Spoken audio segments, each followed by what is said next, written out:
Welcome to யாவரும் கேளீர். நான் உங்க பத்ரி பேசுறேன்.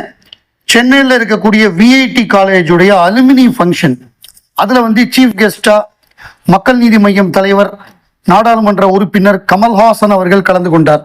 அதுல முன்னணி நிறுவனங்கள்ல வேலை பார்க்கக்கூடிய ஆட்களுக்கு அவர் விருது கொடுத்தாரு.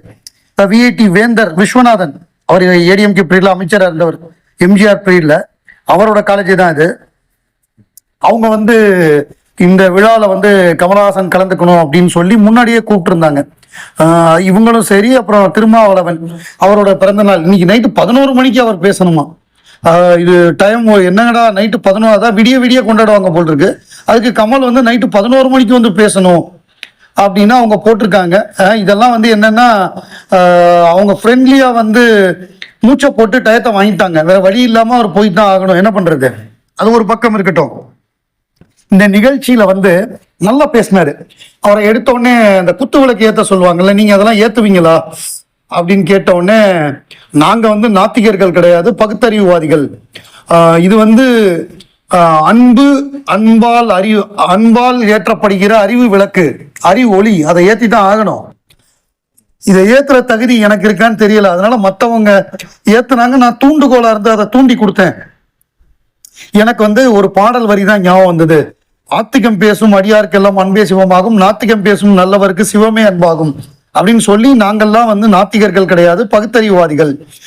அன்புனால நீங்க பண்ணும்பொழுது அதை நான் அதுக்கு தலைவானுங்கிறேன்னு சொல்லி ரொம்ப நல்லா பேசினாரு.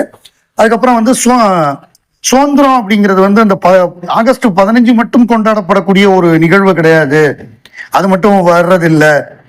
தலைவர்கள் நமக்கு கனவு காணும் உரிமையை 1947 ஏற்படுத்தினாங்க.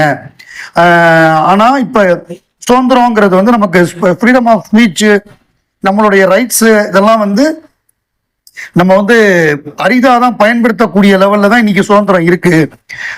எந்தவித புதுமையும் இல்லை, சாத்தியம் இல்லாம தான் அது இருக்கு. பட் அந்த மாதிரி ஒரு பயந்தோம்னா, அப்படி ஒரு தோல்வி அப்படிங்கிற ஒரு விஷயத்துக்கு பயந்தோம்னா அந்த நாடு வளர்ச்சி அடையாது. தோல்விங்கிறது ஒரு ஆயுள் தண்டனை அப்படிங்கிற மாதிரி அவர் சொன்னாரு.